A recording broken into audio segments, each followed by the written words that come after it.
Captain Taho Kim stood on the bridge of the UESF Horizon Earth's flagship vessel. His eyes were fixed on the main screen where a strange ship hung against the blackness of space. It had appeared near Jupiter's orbit without warning 6 hours ago. No one knew what it wanted. Any response to our messages, Lieutenant Hanbin? Taho asked. Lieutenant Hanbin Lee shook his head.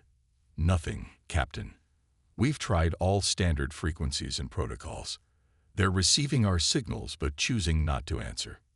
Taho rubbed his chin.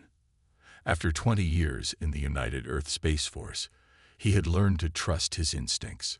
Right now, those instincts were telling him to be careful. Keep trying, he ordered, and maintain our distance. Commander Sunok Choi, his executive officer, moved to his side. Sir, General Yoon is calling from Earth Command. He wants an update. Taho nodded. Tell him we're still attempting communication, and ask him to put our Mars colonies on alert, just in case. The alien vessel was unlike anything humans had built. It resembled a predatory animal more than a spaceship, all angles and sharp edges, with what looked like teeth along its forward section. Its dark red hull absorbed light rather than reflected it. Captain, called the sensor officer, we're detecting movement from the alien ship. It's launching something. Small craft, heading our way. Weapons status? Taho asked calmly. Defensive systems ready, but the approaching craft appears unarmed, replied Lieutenant Hanbin. It's small, possibly a shuttle. Taho made his decision. Maintain yellow alert. Let's see what they want. The small craft stopped 500 meters from the Horizon. A moment later, the communications panel lit up. They're hailing us, Captain, Hanbin said, surprise in his voice. On screen, Taho ordered. The main view screen flickered, and everyone on the bridge froze. The alien that appeared was nothing like the peaceful beings humans had imagined might exist among the stars. It was reptilian, with scales the color of dried blood. Its head was large, with a mouth full of sharp teeth and yellow eyes with vertical pupils. The face was framed by what looked like a natural armor crest. I am Supreme Hunter Kraz of the Vorax Dominion, the alien said in perfect English. Who speaks for your prey world? Taho straightened his uniform and stepped forward. I am Captain Taho Kim of the United Earth Space Force. I represent Earth in this first contact. We welcome peaceful communication. The alien made a sound that might have been laughter. Peaceful? How interesting. We monitored your world before approaching. You are prey species who have somehow developed technology. A fascinating anomaly. Murmurs spread across the bridge. Taho kept his face neutral. We don't understand what you mean by prey species. Kraz's mouth opened slightly, showing more teeth. Of course you don't. In the natural order there are predators, and there is prey. The Vorax evolved from the apex predators of our world. We hunt. We conquer. We rule. That is the way of the universe. Commander Sunok whispered to Taho. Sir, should we alert Earth defense? Taho gave a small nod, and she stepped away to send the message. Supreme Hunter Kraz, Taho said carefully, we would like to establish diplomatic relations with your people. Perhaps we could arrange a meeting. Yes, Kraz said. I will board your vessel to assess your species properly. Prepare for my arrival. The screen went dark. Sir, Hanbin looked concerned. Are we really letting them board? Better here than Earth, Taho said. Alert security, and contact Dr. Jisoo Park. I want our xenobiologist present. 2 hours later, Taho stood in the Horizon's conference room with Commander Sunok, Lieutenant Hanbin, and Dr. Jisoo Park. The door slid open, and 4 security officers entered, surrounding Supreme Hunter Kraz. In person, the alien was even more intimidating. Kraz stood over 2 meters tall, with powerful limbs and claws that clicked against the floor.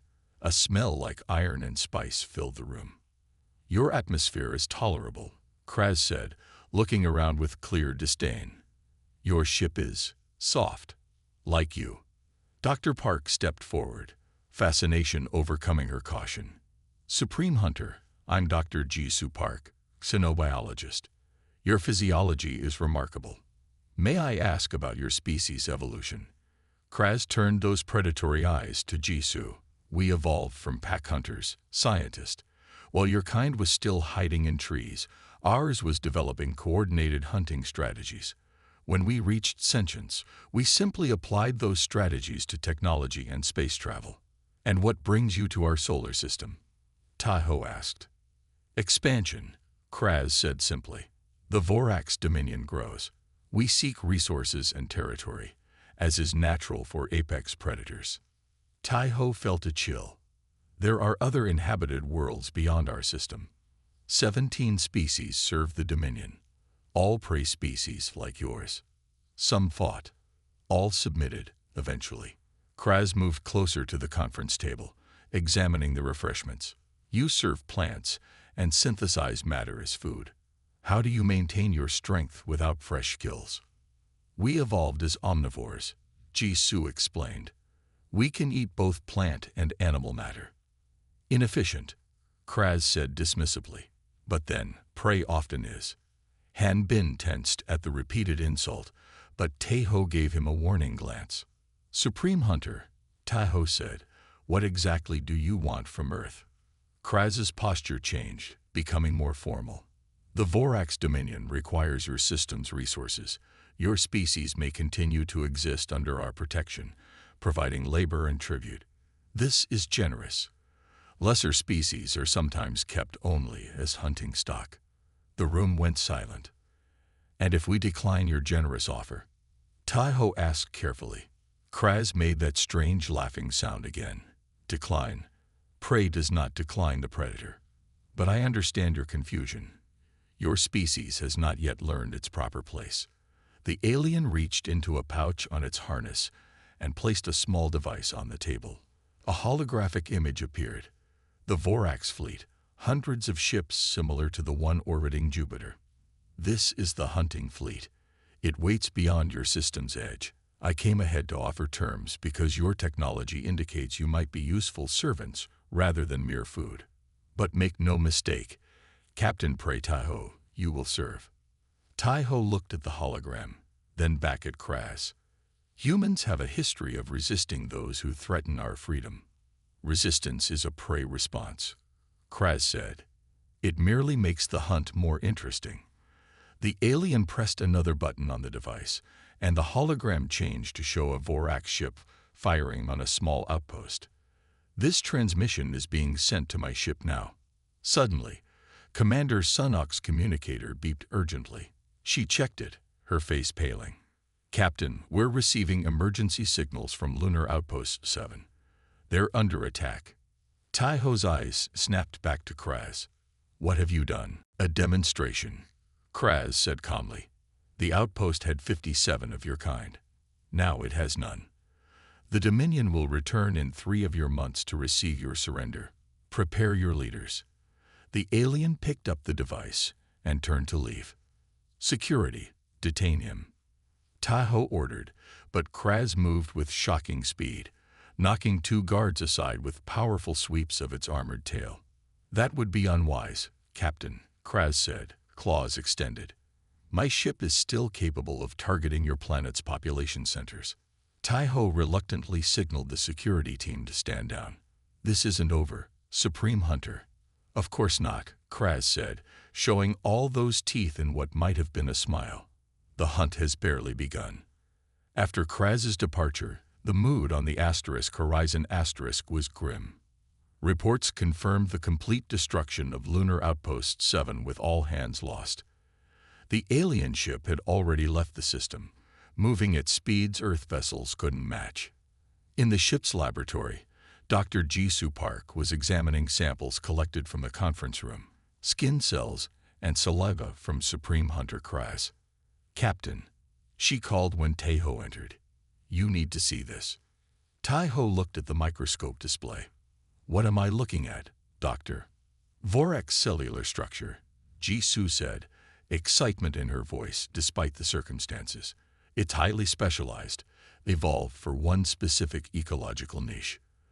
Their biology is optimized for predation, but that specialization comes with costs. What kind of costs? Inflexibility, Jisoo said. Every cell is dedicated to making them perfect hunters, but that leaves little room for adaptation. Humans, by contrast, are generalists. We evolved to adapt to changing conditions. How does this help us fight them? Taiho asked. The Vorax called us prey because on their world, non-predator species were weaker, but Earth's evolution took a different path. Jisoo pulled up images of Earth's history. Humans aren't the strongest, fastest, or most naturally armed species. We survived through intelligence, tool use, and cooperation. Lieutenant Hanbin, who had joined them, nodded thoughtfully. They expect us to behave like prey, to panic, to run, to follow predictable patterns. Exactly, Jisoo said. The Vorax evolved to hunt predictable prey. Their psychology, their tactics, even their technology will be built around that expectation. Taiho looked at the star map showing the path of the retreating Vorax ship. Then we'll have to show them that humans are anything but predictable. Captain, Jisoo said, her eyes bright with realization. I think I've found their weakness. They may be apex predators, but they've never faced anything like humans before. Taiho nodded, determination replacing the shock and anger of the earlier encounter. Contact Earth Command. We have 3 months to prepare our welcome for the Vorax Dominion. As the Horizon changed course for Earth, Taiho looked out at the stars. Somewhere out there, 17 species lived under Vorax rule. Soon, the aliens would learn that adding humans to that list wouldn't be as easy as they thought. The hunt had indeed begun, but the Vorax didn't realize they were no longer the only hunters in this game. 3 months passed quickly. At UESF headquarters in Geneva, Captain Taiho Kim stood before the assembled military leaders of Earth. The large screen behind him showed images of the Vorax ship and Supreme Hunter Kras. They will return tomorrow, Taiho said. Based on their technology and numbers, a direct confrontation would be disastrous for us. General Do Hyun-yoon, the Supreme Commander of Earth's forces, nodded grimly. His weathered face showed the strain of 3 months of non-stop preparation. Captain Kim is right. The Vorax hunting fleet outmatches our ships in speed, armor, and weapons. Murmurs of concern filled the room. Do Hyun raised his hand for silence. However, we have not been idle. Dr. Park, please share your findings. Dr. Jisoo Park stepped forward. The xenobiologist had barely slept since the first contact with the Vorax, studying the alien cells and the limited data they had captured. Thank you, General, Jisoo said. The Vorax evolved as apex predators on their home world. Every aspect of their biology is specialized for hunting. Enhanced senses, natural armor, powerful muscles, and quick reflexes. She displayed detailed scans of Vorax physiology on the screen. But this specialization is also a weakness. The Vorax are adapted for a specific way of hunting. They expect their prey to behave in predictable ways, to freeze, to run, or to fight directly. Their entire society is built around these expectations. Lieutenant Han Bin Lee stood up from his seat. Dr. Park is right. I've been analyzing the attack on Lunar Outpost 7. The Vorax used overwhelming force in a direct assault. They don't hide. They don't use trickery. They believe that superior strength is all they need. That's where humans differ, Jisoo continued. We didn't evolve as the strongest species on Earth. We survived through adaptability, cooperation, and using our intelligence to overcome stronger opponents. General Do Hyun turned to a woman sitting quietly at the end of the table. Ms. Kang, tell them about your project. Su Jin Kang stood up.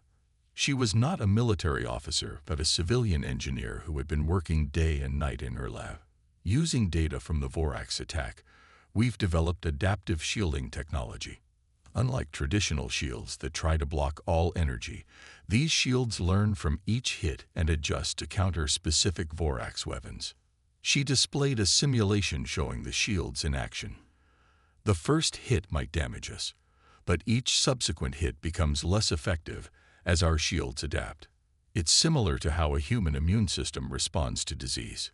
Impressive, said Taiho. But shields alone won't win this war. Agreed, said General Du Hyun, which is why we've been developing unconventional tactics. Dr. Ba, your assessment. Dr. Minho Ba, a psychologist specializing in behavior patterns, stood up. He was younger than the others, with bright eyes that contrasted with his serious expression.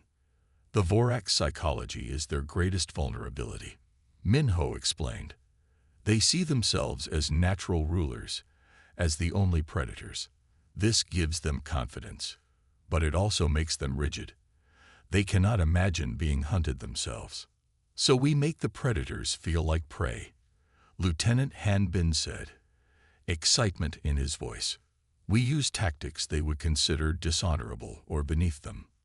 Minho nodded. Exactly. Guerrilla warfare, ambushes, psychological operations, things that would never occur to the Vorax. They expect a frontal assault because that's how they fight. They expect us to behave like their previous conquests. The room fell silent as everyone considered these ideas. Finally, General Du Hyun spoke. Tomorrow, the Vorax will return expecting our surrender. Instead, they'll find humanity has united as never before. Every nation, every military force, working together. Not in a glorious last stand, but in a way the Vorax cannot predict or understand. He looked around the room. It won't be easy. We will lose people, but we will show these aliens that humans are not prey.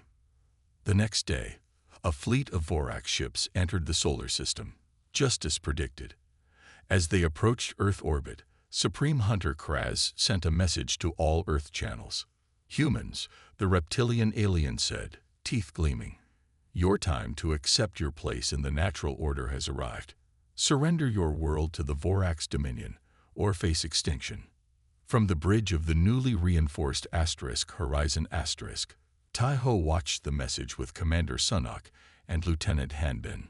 Are all ships in position? He asked. Sunok nodded. Earth Defense Fleet is hidden behind the moon, as planned. Mining ships are in position near the asteroid belt. All civilian populations have been moved to underground shelters. Han Bin checked his console. Su Jin's adaptive shield technology has been installed on all major vessels.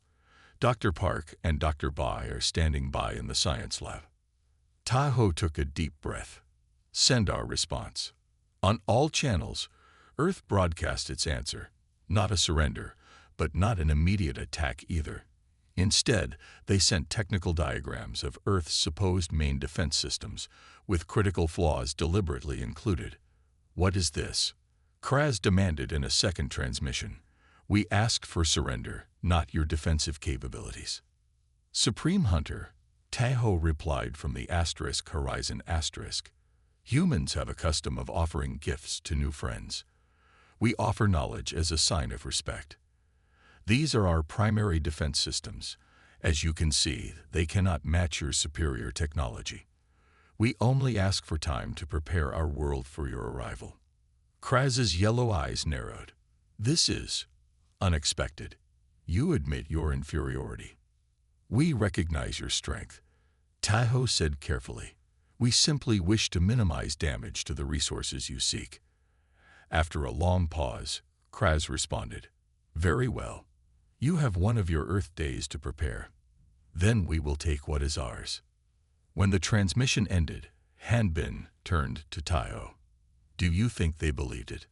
They believe that we are behaving like scared prey, looking for any way to delay the inevitable, Taiho said. Just as Dr. Bai predicted.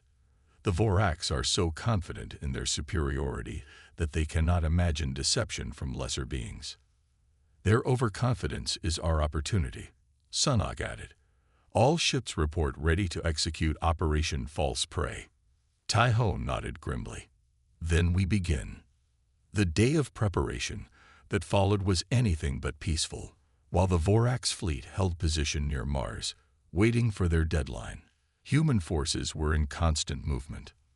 Mining ships in the asteroid belt began carefully selected explosions, making it appear as though they were desperately trying to create a debris field to slow the Vorax approach. In reality, they were precisely calculating trajectories. On Earth, massive energy signatures suddenly appeared at the defense system locations revealed to the Vorax, empty power plants designed to draw their fire. Dr. Jisoo Park and Dr. Minho Ba worked in the Horizon's Asterisk Lab, finalizing a special project based on their study of Vorax biology. Their sensory system is highly adapted for hunting, Jisoo explained to Taiho when he came to check their progress.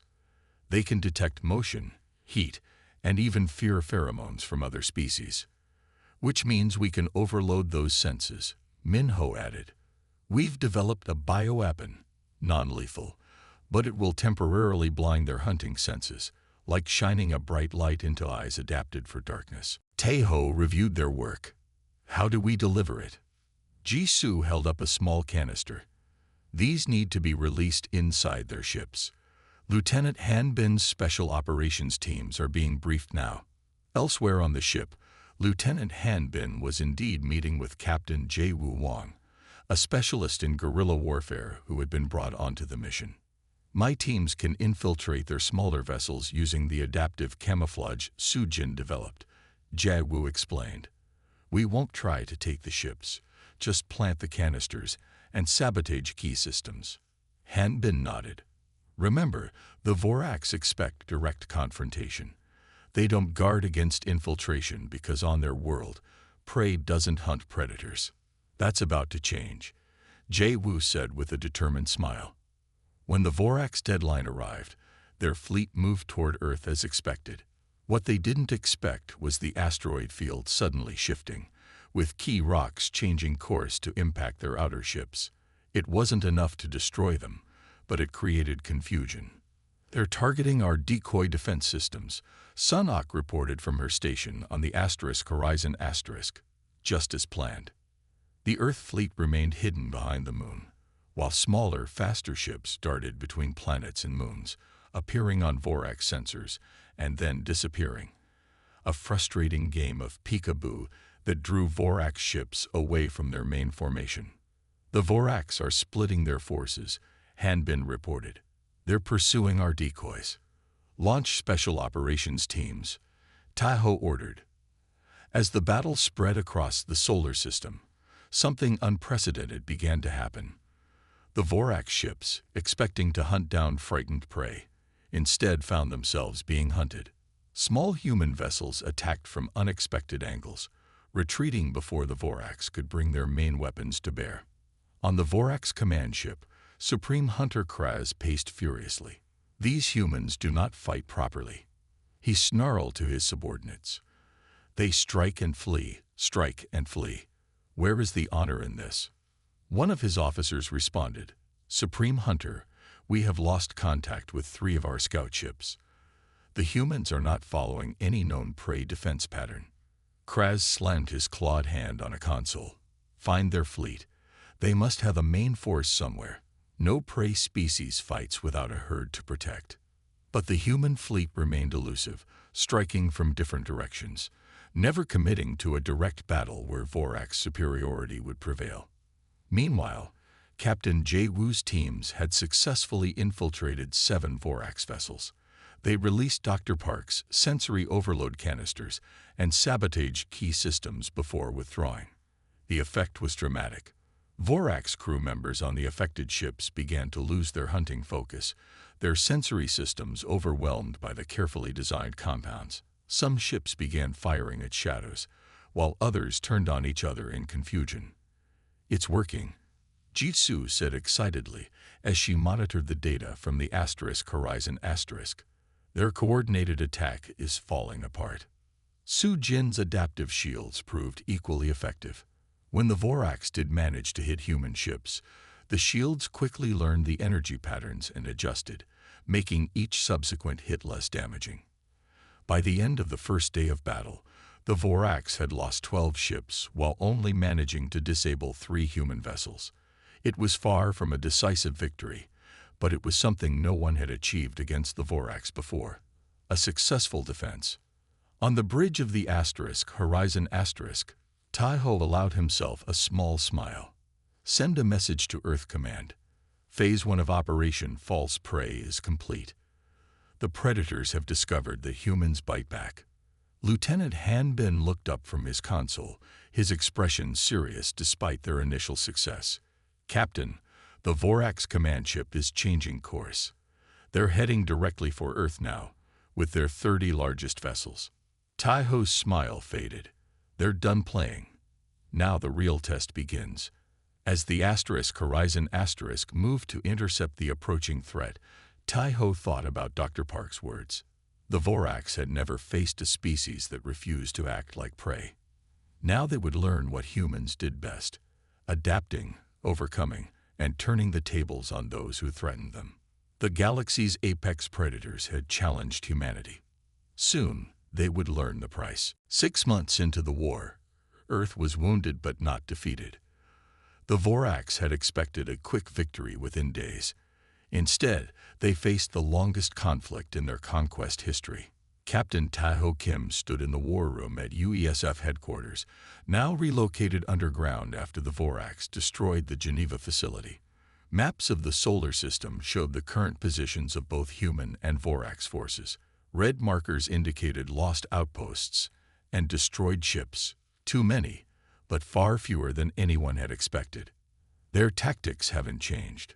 Lieutenant Han Bin explained to the assembled leaders. Even after 6 months, the Voraks still rely on direct assaults with overwhelming force. General Du Hyun, his arm now in a sling from a recent battle, nodded. Their inability to adapt is our greatest advantage, but we've paid a heavy price. The room fell silent. Everyone present had lost friends and colleagues in the war. Mars Colony, too, had been destroyed completely, along with over 30 military vessels and countless smaller craft.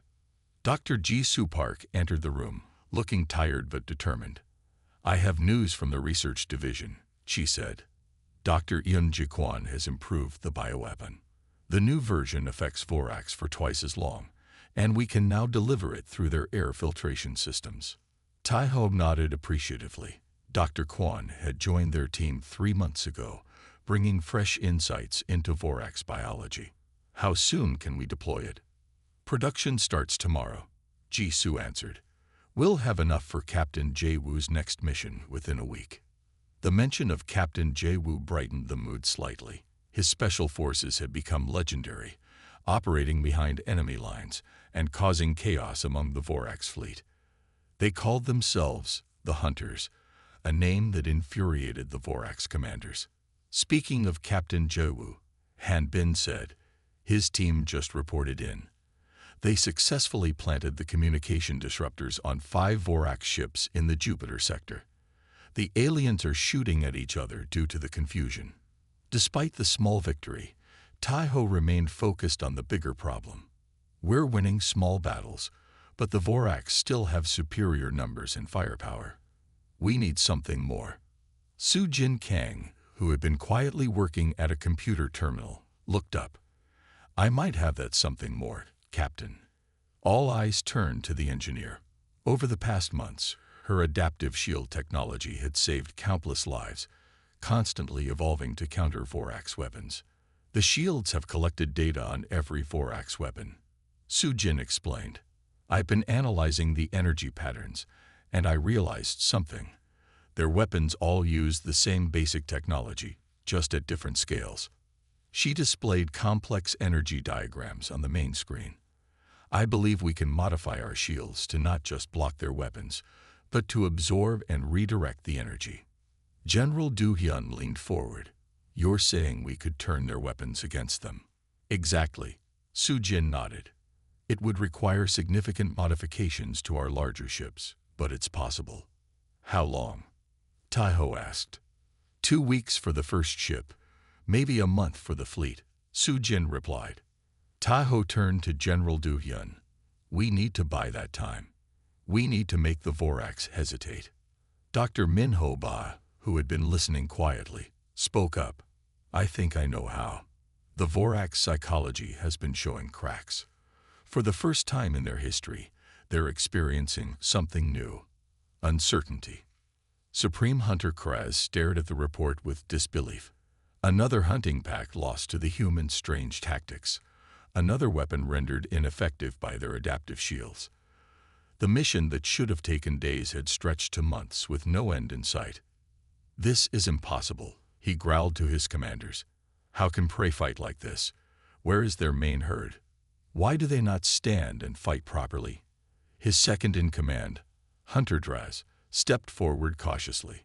Supreme Hunter, I have consulted our records of all 17 conquered species. None behaved like these humans. They move in small groups. They change tactics constantly. They attack and retreat without pattern. They are only prey. Kraz slammed his clawed fist on the table. Find their weakness. There is another issue, Draz said hesitantly. Some of our younger hunters are experiencing difficulty. They report strange feelings when pursuing humans. What feelings? Kraz demanded. Draz looked uncomfortable. Uncertainty. Caution. Some even report concern when entering areas where humans have been. Kraz hissed angrily. Weakness. The hunters cannot fear the prey. This is against the natural order. But deep inside, even Kraz felt something unfamiliar. The humans didn't behave like proper prey. They acted almost like hunters themselves. Back on Earth, Captain J. Wu Wang briefed his Special Forces team on their most daring mission yet. The Vorax command ship remains the key target, he explained, pointing to the holographic display. Thanks to Dr. Kwan's improved bioweapon and Su Jin's new camouflage technology, we now have a chance to infiltrate it. The 20 soldiers, representing nations from around the world, listened intently. After 6 months of fighting together, they moved and fought as one unit. Our goal isn't to destroy the ship, Jae-woo continued. It's to plant these. He held up small devices that looked like metallic spiders. Dr. Ba calls them fear-inducers. They emit frequencies that trigger primal fear responses in Vorax brains. One soldier raised her hand. Sir, will this kill them? No, Jae-woo replied. It will make them experience fear, a sensation most Vorax have never felt. Dr. Ba believes this psychological weapon may be more effective than any explosive. As the team prepared for their mission, Dr. Yun Jiquan made final adjustments to the bioweapon canisters they would carry. Unlike Dr. Park, who had studied Vorax biology broadly, Yun-ji specialized in their sensory systems. Remember, she told the soldiers, Vorax rely on their hunting senses more than any technology. When those senses fail, they become disoriented and confused. Use that window to move deeper into the ship. Jae-woo's team departed that night on a specially modified stealth ship. Their mission would coincide with a larger attack led by Captain Taeho, designed to draw attention away from the infiltration team. The battle near Jupiter's moons began at dawn Earth time. The human fleet, smaller but more maneuverable, engaged the Vorax hunting packs with their usual hit-and-run tactics. But this time, there was a difference. Su Jin's modified flagship, the Nova *, deployed its new energy redirecting shields. From the bridge of the Horizon *, Taeho watched as the Nova * absorbed a direct hit from a Vorax cruiser, then sent the energy back in a powerful beam that cut through the alien vessel's hull. It works, Sunok whispered beside him. Su Jin did it. The Vorax ships reacted with confusion, some pulling back rather than firing again. This hesitation was exactly what the humans needed. All ships, execute pattern Delta, Taeho ordered. Draw them away from the moons. As the battle unfolded above, Captain Jae-woo's stealth ship slipped through the chaos toward the massive Vorax command vessel. Using the gas giant's radiation to mask their approach, they reached an external airlock without detection. Adaptive camouflage activated. Jay Wu told his team as they prepared to board. Remember, move slowly. The Vorax can sense rapid movement even without seeing you. The boarding went smoothly at first. Using Su Jin's technology, the human soldiers appeared as mere heat distortions, nearly invisible to Vorax eyes. They moved through the alien ship's corridors, planting Dr. Kwan's bioweapon canisters in the ventilation system. When they reached the central section, however, a Vorax patrol approached. Despite their camouflage, one alien turned its head, sensing something amiss. Now, Jay Wu whispered, and his team released the bioweapon. The effect was immediate. The Vorax guards clutched at their sensory organs, disoriented and blinded. While they thrashed about, Jay Wu led his team deeper into the ship, toward the command center. Plant the fear inducers along these corridors, he ordered. Every 20 meters, just as Dr. Ba instructed. The small devices attached to walls and ceilings, nearly invisible but already beginning their work, emitting frequencies that would trigger primitive fear responses in the Vorax brain. On the command deck, Supreme Hunter Kraz received reports of the strange battle near Jupiter. The human ships were not just evading anymore. They were reflecting Vorax weapons back at them. Impossible, he snarled. No prey species has ever turned a predator's strength against them. Then the first fear inducer activated within range of the command deck.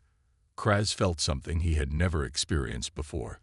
A cold sensation in his blood, an inexplicable urge to flee. Around him, younger Vorax officers began to shift uncomfortably, looking over their shoulders. What is happening? Kraz demanded, fighting against the unfamiliar sensation. Hunter Draz's voice trembled slightly. Supreme Hunter, I feel. I don't know the word. Like prey feels when cornered. We are the hunters. Kraz roared. We cannot feel fear. But more fear inducers were activating throughout the ship, their effect growing stronger. Then the bioweapon reached the command deck through the ventilation system, clouding the Vorax officers' sensory abilities. Alarms began to sound as confusion spread. Unable to trust their senses, unable to shake the growing feeling of being hunted, the disciplined Vorax command structure began to fracture. Kraz fought against the rising panic, trying to maintain control. All ships maintain formation. These are prey tricks, nothing more. But his voice lacked its usual confidence. For the first time in his life, Supreme Hunter Kraz was experiencing doubt. Back in the Jupiter battle, the human fleet observed as the Vorax command ship's movements became erratic. Some of the alien vessels began to break formation, responding to confused orders from their leadership. Captain Jay Wu's mission is succeeding, Han Bin reported to Taiho. The Vorax command structure is breaking down. Taiho nodded. Signal all ships. Execute final phase of Operation Reversal. The human fleet suddenly changed tactics. Instead of retreating after each attack, they pressed forward, pursuing the Vorax ships that had begun to withdraw. The roles had reversed. The humans had become the hunters. Aboard the Vorax command ship, Jay Wu and his team completed their mission, planting the last of the fear inducers near the engine room. As they prepared to withdraw, Jay Wu received a message from the Horizon *. Captain, hold position. Taiho's voice came through his earpiece. We're sending you new orders. Dr. Park has a plan. Minutes later, Jay Wu received the details of the daring next step. Instead of retreating, his team would capture Supreme Hunter Kraz himself. This is beyond our mission parameters, one of his soldiers said. Jay Wu considered the risks, then nodded decisively. The best way to end this war is to take their leader. Let's show these predators what humans are truly capable of. As the Vorax command deck fell deeper into confusion, with officers unable to trust their senses and experiencing fear for the first time, a team of prey moved silently toward them, preparing to capture the greatest hunter of them all. In the Jupiter battlefield, the remaining human fleet continued their unexpected advance, pushing the disorganized Vorax forces back. The predators were retreating, and the supposed prey were in pursuit. Supreme Hunter, Hunter Draz reported, his voice shaking. The humans. They're hunting us. For the first time in Vorax history, the apex predators of the galaxy felt what it was like to be prey. And they were discovering they didn't like it at all. 1 year after the Vorax first arrived in the solar system, the war had changed completely. The final battle was approaching near Jupiter, where the remaining Vorax fleet had gathered for what they called the Great Hunt, their last attempt to defeat the humans. On the bridge of the Horizon Asterisk, Captain Taho Kim reviewed the battle plans with his officers. The ship had been rebuilt and upgraded with Sujin's latest adaptive technology. Scars on its hull told the story of a year of hard fighting. The Vorax have lost 40% of their fleet, Commander Sunok reported, but they still outnumber us 2-1. Taho nodded. Numbers alone won't decide this battle. Lieutenant Hanbin, what's the status of Operation Final Reversal? Hanbin looked up from his console. All ships are in position. Captain Jae-woo reports that Supreme Hunter Kraz is secure in the holding bay. Dr. Park and Dr. Kwan are with him now. 3 months earlier, in a daring mission, Captain Jae-woo and his team had captured Kraz from the Vorax command ship. Rather than killing the alien leader, they had brought him back to study and understand the Vorax better. This capture had thrown the Vorax fleet into chaos, with different hunting packs fighting for leadership. And the special modifications? Taho asked. Complete on 80% of our ships, Sunok answered. Sujin says that's enough. Taho looked at the tactical display showing both fleets. Earth had pulled every ship back to Jupiter for this final confrontation. It was a risky strategy, but necessary to end the war. All hands, prepare for battle, he ordered. It's time to show the Vorax what happens when they challenge humanity. In the science lab, Dr. Ji-Soo Park and Dr. Yin Ji-Kwan studied Supreme Hunter Kraz. The alien was contained in a special chamber designed by Sujin, one that neutralized his natural weapons while keeping him comfortable. Your species continues to confuse me, Kraz said. He had learned to speak more respectfully after months of captivity. Why keep me alive? Predators kill their rivals. Jae-soo looked up from her datapad. That's where you're wrong about humans, Kraz. We didn't evolve as predators or prey. We evolved as survivors. We've studied your biology extensively, Yunji added. Your species is highly specialized for hunting, but that specialization has limitations. Humans are adaptable generalists. Kraz tilted his head. A gesture they had learned indicated deep thought. This is why you fight differently. Why you change tactics constantly. Exactly, Ji-Soo nodded. On Earth, many apex predators went extinct when conditions changed. The creatures that survived were those that could adapt. The final battle approaches, Kraz said. My people will not surrender. It is not in our nature. We know, Ji-Soo replied. That's why we've prepared something special. A way to end this war without destroying your species. She showed Kraz data on a screen. The alien's eyes widened as he understood what the humans had created. This is impossible, he whispered. You would have this power and not use it to exterminate us. Like I said, Ji-Soo smiled. Humans aren't predators. We're something else entirely. On the other side of the solar system, the remaining Vorax fleet prepared for their final assault. Hunter Draz, now leading after Kraz's capture, addressed his commanders. The prey have challenged the natural order, he snarled. Today we restore that order. We will crush these humans and claim their world, as is our right as apex predators. The assembled Vorax roared in agreement, but many could not fully hide their unease. The past year had shaken their confidence. The humans had proven unpredictable, adaptable, and disturbingly effective at turning Vorax strengths against them. They have our supreme hunter, Draz continued. We will recover him and make the humans pay for this insult. What Draz didn't know was that 3 of the ships in his fleet had been infiltrated by Captain Jae-woo's special forces. Hidden among the Vorax, human soldiers were preparing to activate the final phase of humanity's response. The battle began with a direct approach by the Vorax. Despite all they had learned about human tactics, the Vorax still believed in the power of overwhelming force. Their ships advanced in tight formation, weapons charged. They never learn, Han Bin remarked on the Horizon's bridge. That's their weakness, Taeho replied. Signal all ships. Execute pattern Omega. The human fleet scattered, seemingly in retreat. The Vorax ships, eager for victory, pursued their chosen targets. This was exactly what the humans wanted. Activating Sujin's redirectors, Sunok announced. Across the human fleet, new technology came online. These weren't just shields that could absorb and return energy. They were specifically designed to capture and amplify Vorax weapons fire. The first Vorax ships fired, expecting to cripple their human targets. Instead, their energy beams were caught by the human ship systems. But the energy wasn't immediately returned. It was held, building in strength.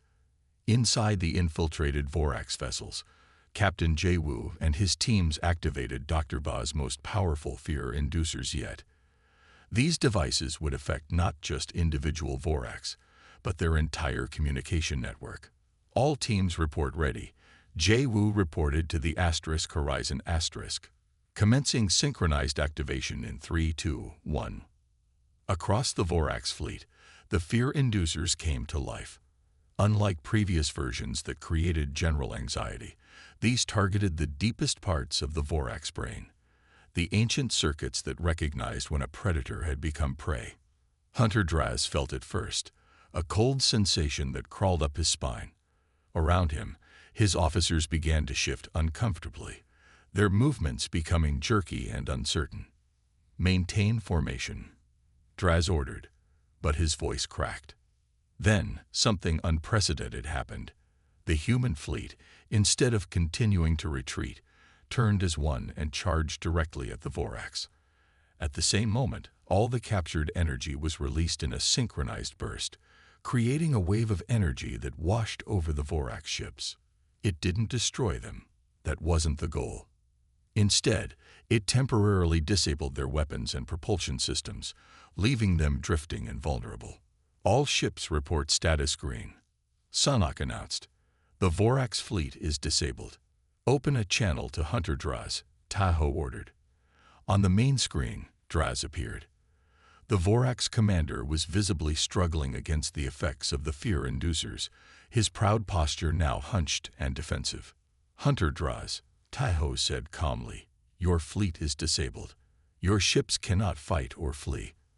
For the first time in Vorax history, you are completely at the mercy of another species. Draz hissed. Then destroy us, pray. Finish the hunt. That's not what we want, Taeho replied. And I think you know it. I have someone here who might explain things better. The screen split, and Supreme Hunter Kraz appeared. He was not in chains or restraints, but standing freely next to Dr. Jisoo Park. Supreme Hunter, Draz exclaimed. Have they tortured you? No, Hunter Draz, Kraz said. They have educated me. The humans could have destroyed our ships many times in the past year. They chose not to. This is a trick, Draz insisted, but with less conviction. It is not, Kraz continued. The humans have shown me that the universe is not simply divided into predators and prey. There are species like humans, adaptable, creative, cooperative, that defy such simple categories. Taeho took over. We don't want to destroy the Vorax. We're offering something else, a treaty. An alliance between our species. Draz looked confused. Alliance?